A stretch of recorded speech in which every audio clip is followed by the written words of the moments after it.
To family, कैसे हैं आप सब। आशा करती हूँ अच्छे और स्वस्थ होंगे। पायल ठाकुर के इस चैनल पे सभी का स्वागत है। जय माता दी, हर हर महादेव। जैसे कि हम सभी जानते हैं कि अभी कौन सा त्यौहार चल रहा है।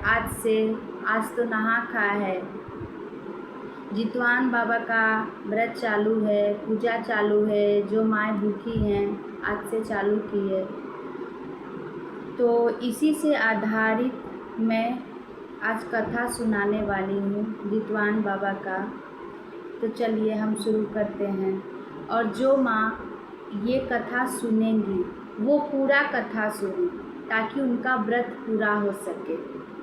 आधा कथा सुनने से व्रत पूरा नहीं होता है, इससे जितवान बाबा का अपमान होता है। इसलिए जो माँ ये कथा सुने, जो लोग सुने, ये पूरा सुने। तो चलिए, बहुत ही सुंदर कथा है, बहुत ही अच्छा है। चलिए हम शुरू करते हैं। एक गांव में दो भाई बहन थे, एक भाई और एक बहन।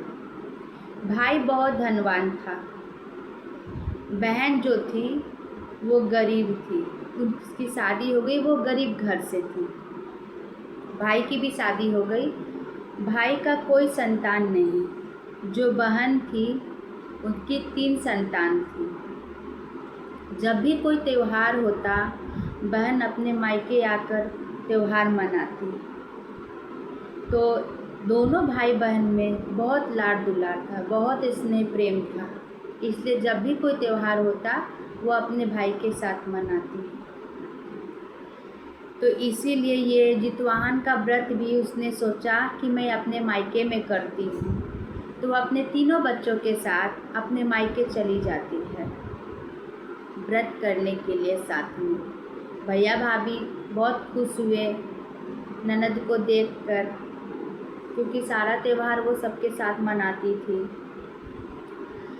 तो वो गरीब थी, इसलिए अपने घर पे त्यौहार नहीं मना पाती।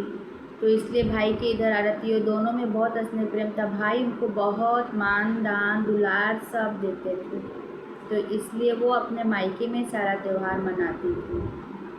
तो जितवान का भी व्रत उसने सोचा मैं इधर ही करूँ। जब उधर वो पहुँचती है मायके में, तो उसकी सखी लोग बोलती है आज तो नहा खा है, चलो गंगा स्नान करते हैं। तो उसकी जो बहन रहती है वो बोलती है ठीक है सखी, चलते हैं। वो भाभी को आवाज़ लगाती है और बोलती है भाभी, मेरे तीनों बच्चों का आप ध्यान रखना, मैं गंगा स्नान होकर आती हूँ। भाभी ने बोला ठीक है, आप जाइए। जब ननद चली जाती है, जो ननद के जो 3 बच्चे रहते हैं वो सब छोटे छोटे रहते हैं। एक 1.5-2 साल का, एक 8 साल का, एक 10-11 ऐसा। तो सब तो छोटे छोटे हुए, 9-10 साल का ऐसा। फिर चले जाती है। जो छोटा वाला रहता है, और भाभी का तो कोई संतान नहीं, तो बच्चे क्या होते हैं, उनकी शैतानी क्या होती है, वो भाभी को कुछ पता नहीं। जो छोटे छोटे बच्चे थे वो सब 2-2 मिनट में, 1-1 सेकेंड में ये चीज़ मुझे दो, वो चीज़ मुझे दो। हर घर में होता है। जो छोटा बच्चा रहता वो 1.5 साल का ही था, तो उसको तो समय समय पर दूध दो, सब करो। बार बार रोता, वो बार बार गोद उठाती, उसको मनाती, दूध पिलाती।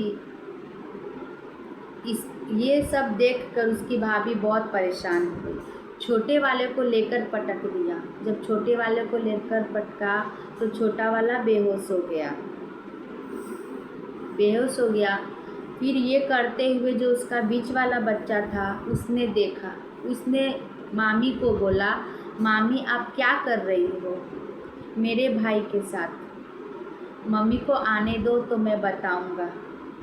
तो उसकी भाभी सोचती है कि अगर ये बता देता है मेरी ननद को तो मेरा सारा भांडा फूट जाएगा। वो बीच वाले के साथ भी वैसे ही करती है, उसको मार डालती है, वो भी ख़त्म। फिर वो करते हुए उसके बड़े वाले बच्चे देख लेते हैं। जब वो देखे तो वो भी वही बोले मामी आप मेरे भाइयों के साथ क्या की। इसके साथ भी उसने वही किया। बोला जब 2 नहीं तो तीसरा क्यों, ये क्यों बचे रहे, ये भी तो बोल देगा तो भांडा फूट जाएगा। उसके साथ भी उसने वही किया जो 2 बच्चे के साथ किया। जो 2 बच्चा था बड़ा, उसको लेकर एक बोरी में बांधकर उसको बेडरूम में रख दिया। बेड के अंदर कपाट रहता है ना, उसके अंदर। फिर जो छोटा वाला था उसको अलग रखा, लाल कपड़े से ढक दिया उसको। जब उसकी ननद आती है गंगा स्नान से तो अपने बच्चों को पुकारती है, कोई बच्चा आवाज़ नहीं देता। वो भाभी से पूछती है, भाभी कहाँ है मेरे बच्चे? तो भाभी बोलती है कि माई ससुराल से आ जाती हो झगड़ा करके, कुछ बता कर नहीं आती हो। आए थे आपके पति, ले गए अपने बच्चों को, बहुत गुस्से में थे क्योंकि उनको कोई और बहाना नहीं मिला बोलने को कि बच्चे कहाँ गए, क्या बताती, इसलिए उसने ये सोचा। तो वो बोलती है उसकी ननद, मैं तो बता कर आई थी भाभी, कोई बात नहीं। तो वो सोचती है कि मेरे बच्चे अपने पापा के साथ ही गए हैं तो कोई दिक्कत की बात नहीं है। तो बोलती है वो अपने भाभी से कि ठीक है बच्चे गए, मैं जाऊंगी, मैं पारण के बाद चली जाऊंगी, मैं अपना व्रत करके। तो भाभी उसकी बोलती है ठीक है। जब वो दूसरे दिन व्रत करती है तो भोले बाबा देखते हैं, वो बोलते हैं, मन में सोचते हैं कि ये जिसके लिए व्रत कर रही है वो तो इस दुनिया में है ही नहीं, फिर इस व्रत का क्या मतलब। फिर ये सोचते हैं कि अगर इसको इस व्रत के बाद अगर पता चलता है कि इसके बच्चे इस दुनिया में ही नहीं तो ये खुद ही मर जाएगी।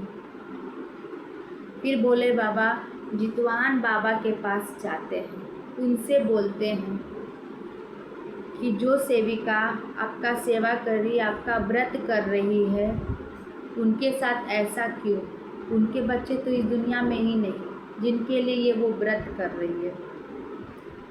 फिर जितवाहन बाबा बोलते हैं कि जितनी माएँ अपना गला जलाती है भूखे प्यासे रहकर, उतना ही उनके बच्चे की आयु बढ़ती है। तो जितवाहन बाबा बोलते हैं कि देखिए मैं क्या करता।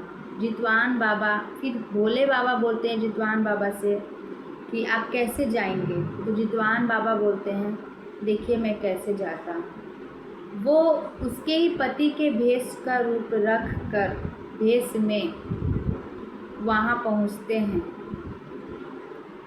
अपनी सेविका के पास, घर पे जाते हैं। वो तो जितवाहन बाबा रहते हैं पर उनको, उसकी माँ को तो पता नहीं कि ये जितवाहन बाबा हैं कि क्या है, क्योंकि वो तो उनके पति के रूप में जाते हैं तो उनको अपना पति ही समझती है। फिर बोलती है अरे आप इधर आ गए, मेरे बच्चे किधर है? आप तो बच्चे को साथ में लेकर गए थे।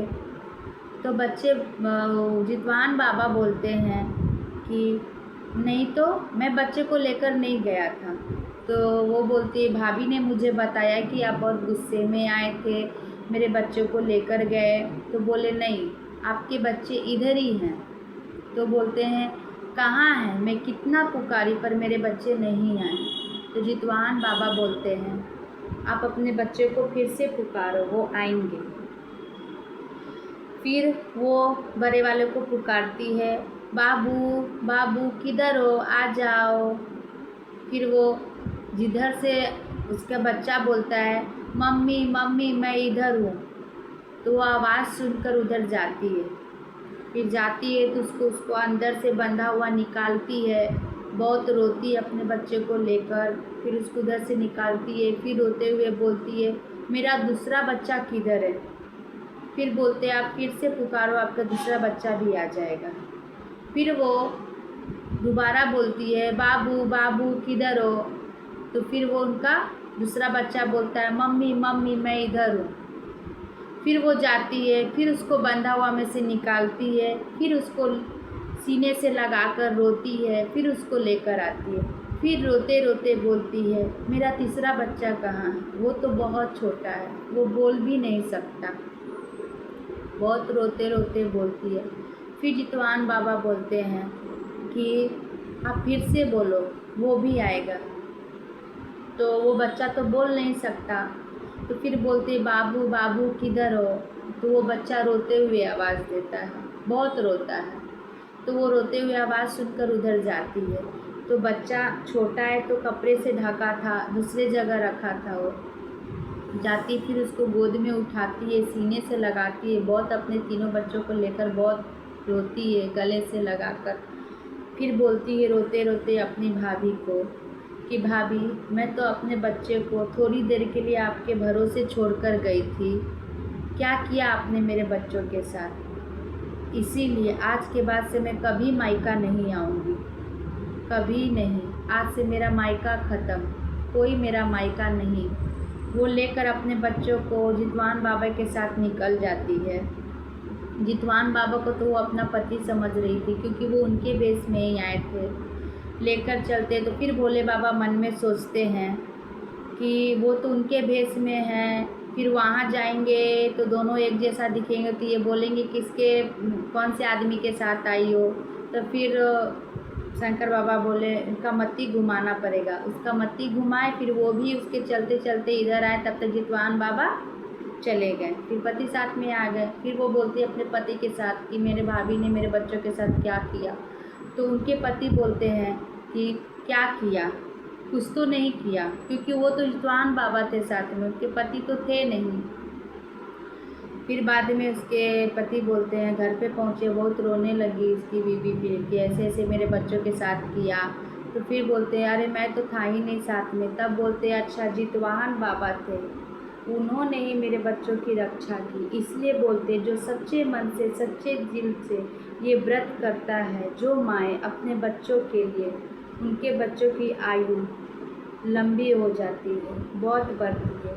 इसलिए बोलो जितवान बाबा की जय।